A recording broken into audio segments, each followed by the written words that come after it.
በወጣትነት ጊዜያችን ስለ ወደፊት ብዙም ሳናስብ የተለያዩ ውሳኔዎችን እናደርጋለን። አንዳንድ ጊዜ እነዚህ ውሳኔዎች በመካከለኛ ዕድሜያችን ላይ ክፉኛ ዋጋ ያስከፍሉናል። አንድ ሰው ሲያረጅ ሊጸጸትባቸው ከሚችላቸው ነገሮች መካከል ጥቂቶችን እንመልከት። የተሳሳተ ሰውን ማግባት። በወጣትነት ጊዜ የማግባት ዝንባሌያችሁን መርምሩ። እኩዮቻችሁን ለመፎካከር፣ ለማህበራዊ ክብር ወይም በጫና ምክንያት አታግቡ። ለፍቅርና ለጓደኝነት ብላችሁ አግቡ። ትክክለኛውን ሰው አግቡ። የልብ ጓደኛችሁን አግቡ። ምክንያቱም የተሳሳተውን ሰው ወይም በተሳሳተ ምክንያት ካገባችሁ ቀሪውን ሕይወታችሁን ከዛ ሰው ጋር መጋፈጥ ይኖርባችኋል። በሁለታችሁ መካከል ነገሮች ሊከፉ ይችላሉ። ከዚያም በመካከለኛ ዕድሜያችሁ ድብርት፣ አካላዊ ጥቃት፣ ምንዝርነት፣ ህመም፣ እፍረት፣ የፍርድ ቤት ጉዳዮች፣ ምሬት የሕይወታችሁ መገለጫ ይሆናሉ። ይህ ሁሉ የሆነው የተሳሳተውን ሰው ስለመረጣችሁ ነው። ልጆች ሲኖሩ ደግሞ ነገሮች ይበልጥ ይከፋሉ። በወጣትነታችሁ ትክክለኛውን የትዳር አጋር ምረጡ። ያልተጠቀምንባቸውን አጋጣሚዎች እንመልከት። በወጣትነታችሁ ብዙ በሮች ይከፈታሉ። ብዙ ዕድሎች ታገኛላችሁ። ብዙ ወጣቶች በፍርሃት በስንፍና ወይም በትዕቢት ምክንያት እነዚህን አጋጣሚዎች ያልፏቸዋል። ነገር ግን ወጣትነትና ጉልበት እያለ አዲስ ሥራ ለመጀመርና ለራሳችሁ ስም ለመገንባት ምርጡ ጊዜ ነው። አንዳንዶች ዕድሎች ለእነርሱ በጣም ትልቅ እንደሆኑ ያስባሉ። እነዚህን አጋጣሚዎች ተጠቀሙባቸው። አለበለዚያ አንድ ቀን ስታረጁ ወደ ኋላ ተመልሳችሁ እነዚያን ያመለጡ ዕድሎች ለመያዝ ትመኛላችሁ። ያፈረስናቸውን ድልድዮች ወይም ያቋረጥናቸውን ግንኙነቶች እንመልከት። በወጣትነት ጊዜያችን ለግንኙነቶች ብዙም አንጨነቅም። አብዛኛው ሰው የሚያስበው በማንኛውም ዋጋ ገንዘብ ማግኘትና የስኬት መሰላልን መውጣት ነው። ብዙዎች ለመሻሻል ሲሉ ሰዎችን ይጠቀማሉ፣ ይረገጣሉ። ግንኙነቶችን እንደ ቀላል ነገር ይቆጥራሉ። ትስስሮችን ያበላሻሉ። ለግል ጥቅማቸው ሲሉ ከሰዎች ጋር ይተኛሉ። ነገር ግን እነዚህ መጥፎ ድርጊቶች ወደፊት ዋጋ ያስከፍሏቸዋል። ሕይወት ያለ ፍቅርና ጓደኞች ምን ያህል ባዶ እንደሆነ ስትገነዘቡ፣ ስኬታማ ስትሆኑ፣ ነገር ግን በዙሪያችሁ ማንም ሳይኖር ወይም የሚታመን ሰው ስታጡ፣ ያስወረድነው ጽንስ በወጣትነት ጊዜ እርግዝና ተከስቶ ፍርሃት ሲኖር፣ ስለዚያች ቅጽበት ብቻ በማሰብ የጽንስ ማቋረጥ አማራጭ በፍጥነት ሊወሰድ ይችላል። ነገር ግን ዕድሜ ገፍቶ በእጅጉ ሲያረጁ ወደ ኋላ መለስ ብሎ ያንን ሕፃን ቢይዙት ኖሮ ይመኛሉ። ሀብታምና ስኬታማ ሲሆኑ ያ የተውት ልጅ አብሯቸው ሆኖ የልፋታቸውን ፍሬ ቢደሰት ይመኛሉ። ነጠላ ወላጅ መሆን በሕይወት ስኬታማ መሆንን ወይም ወደፊት አጋር ማግኘትን አያግድም። የካድነው ልጅን እንመልከት። አንድ ሰው ሴትን አስረግዞ ልጅ እንደጸነሰች ስትነግረው ኃላፊነትን ሳይወስድ ሲቀር፣ ነገር ግን ከዓመታት በኋላ በአምሳዎቹ ዕድሜ ላይ ስትሆኑ ኃላፊነት ቢሰማችሁ ኖሮ ትመኛላችሁ። ለዚያ ልጅ ወላጅ ብትሆኑ ኖሮ ትመኛላችሁ። ያ ልጅ ሲያድግና ትልቅ ሰው ሲሆን ታያላችሁ። ነገር ግን ከመጀመሪያው የካዱት ያደገ ልጅ ላይ ምንም አይነት የወላጅነት መብት አይኖራችሁም። በራስ ምርጫ ኃላፊነት የጎደለ ወላጅ በመሆን ትጸጸታላችሁ። ያፈረስነውንም ትዳር እንመልከት። ጥሩ እጮኛችሁን አገባችሁ። በትዳር የመጀመሪያዎቹ ወራት ጥሩ ነበሩ። ነገር ግን ብዙም ሳይቆይ በገንዘባችሁና በመልካችሁ ምክንያት ምንዝርና ጀመራችሁ። ታማኝ አልነበራችሁም። የትዳር አጋራችሁ ለመኗችሁ። ልጆቻችሁ መጎዳት ጀመሩ። ትዳራችሁ እየፈረሰ ነበር።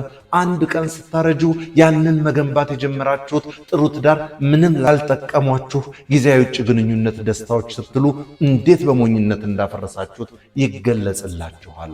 በልጆቻችሁና በትዳር አጋራችሁ ላይ ያደረሳችሁትን ጉዳት ትገነዘባላችሁ። የካድነው አምላክ እግዚአብሔር በእጅጉ ስታረጁ የበለጠ ጠቢብ ትሆናላችሁ። ሕይወትን ይበልጥ ትርጉም ባለው መንገድ ስትመለከቱ እግዚአብሔር የበለጠ እውን ይሆናል። ነገር ግን ከእግዚአብሔር ጋር ባለው ግንኙነት ለመደሰት እርጅናን አትጠብቁ። በወጣትነታችሁ እግዚአብሔርን እወቁ። የወደፊት ሕይወታችሁን ከእግዚአብሔር ጋር ገንቡ። ዕድሜ ሲደርስባችሁ ወደ እግዚአብሔር የምትመለሱ ወጣት አመፀኞች አትሁኑ። ያበላሸነውን ሰውነት እንመልከት። በሙሉ ሕይወታችሁ የምትኖሩበት አንድ ሰውነት ብቻ ነው ያላችሁ። የምታጨሱት ሲጋራ፣ አብዝታችሁ የምትጠጡት አልኮል፣ የምትወስዱት አደንዛዥ ዕፅ፣ የምትመገቡት ጤናማ ያልሆነ ምግብ፣ ይህ ሁሉ ቀስ በቀስ ያጠፋችኋል። በ50 ዓመታችሁ የአኗኗር ዘይቤ በሽታዎች ሲይዟችሁ በወጣትነታችሁ ሰውነታችሁን ብትንከባከቡት ኖሮ የበለጠ የአካል ብቃት እንቅስቃሴ ብትሰሩ ኖሮ ትመኛላችሁ። ነገር ግን ያኔ ጉዳቱ ደርሷል። ያባከንከው ጊዜ በወጣትነታችሁ በጭንቀት በተሳሳቱ ግንኙነቶች በስንፍና ሶፋ ላይ ተለጥፎ በመዋል ሰበብ በመስጠትና ትርጉም የለሽ ነገሮችን በማሳደድ የምታባክኑትን ጊዜ መቼም አታገኙትም። የቀበርናቸው ያልተጠቀምንባቸው ተሰጥኦዎችና ህልሞች በወጣትነታችሁ ተሰጥኦ አላችሁ? ልታደርጓቸው የምትወዷቸውና የተካናችሁባቸው ነገሮች አሉ? እነዚያን ተሰጥኦዎች አዳብሯቸው፣ ተጠቀሙባቸው። እንቅፋቶች ቢያጋጥማችሁም ተስፋ አትቁረጡ።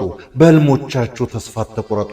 ተስፋ ከቆረጣችሁ ስታረጁ ከሚወዱት ነገር ጋር ጸንተው የቆዩና ስኬታማ የሆኑ እኩዮቻችሁን አይታችሁ ይህ እኔ ልሆን እችል ነበር ብላችሁ ታስባላችሁ።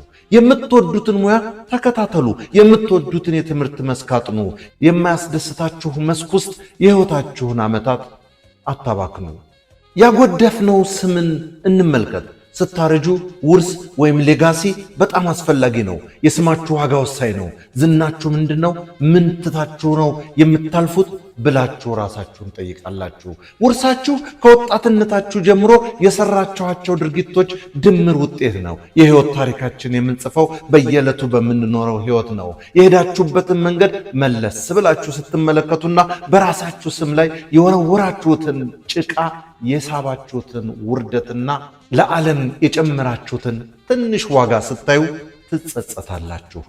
በከንቱ ያጠፋነው ሀብት በምርታማ የሥራ ዘመናችሁ ጥሩ ገንዘብ እያገኛችሁ ነው። ጥሩ ገንዘብ ታገኛላችሁ።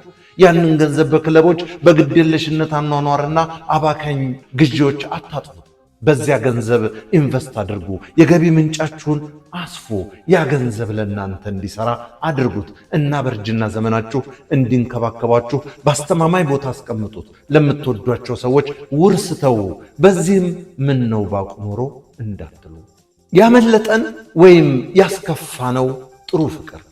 በሕይወታችሁ ውስጥ በጥሩ ሁኔታ የሚወዳችሁ ታላቅ ሰው አለ። ያንን ሰው አትግፉት። አለበለዚያ ያ ሰው ከሕይወታችሁ ይወጣል። እናም እንደዚህ አይነት አስደናቂና በሙሉ ሕይወታችሁ የሚስማማችሁን ሰው መቼም አታገኙም። ከዚያ ሰው ጋር አሁንም በሆን ኖሮስ በሚሉ ሐሳቦች እያረጁ መሄድ ያሰቃያችኋል። የናቅናቸው ወላጆችን እንመልከት። በወጣትነት ጊዜ ወላጆችን መናቅ ቀላል ነው። ወላጆቻችሁ ምን ያውቃሉ? እነሱ የድሮ ዘመን ሰዎች የማይገቡና ጠባብ አስተሳሰብ ያላቸው ናቸው። ነገር ግን ወላጆቻችሁ ብትስማሙባቸውም ባትስማሙባቸውም ያኗኗር ዘይቤያቸው ምንም ይሁን ምን አሁንም ወላጆቻችሁ ናቸው። ወላጆቻችሁ ሳይሞቱ ወይም ከእናንተ ተለይተው ሳያረጁ አትተዋቸው። ታረቁና ተስማሙ። ስታረጁ ወላጆቻችሁ ለምን ወደ እናንተ መቅረብ እንደፈለጉ ትገነዘባላችሁ። ዕድሜያችሁ በጨመረ ቁጥር ዋጋቸውን የበለጠ ትረዳላችሁ። ራስን መለወጥ ከሚለው ፔጅ የተገኘ በለጠ ሸቴ ዘሀገረ ኢትዮጵያ እንዳቀረበው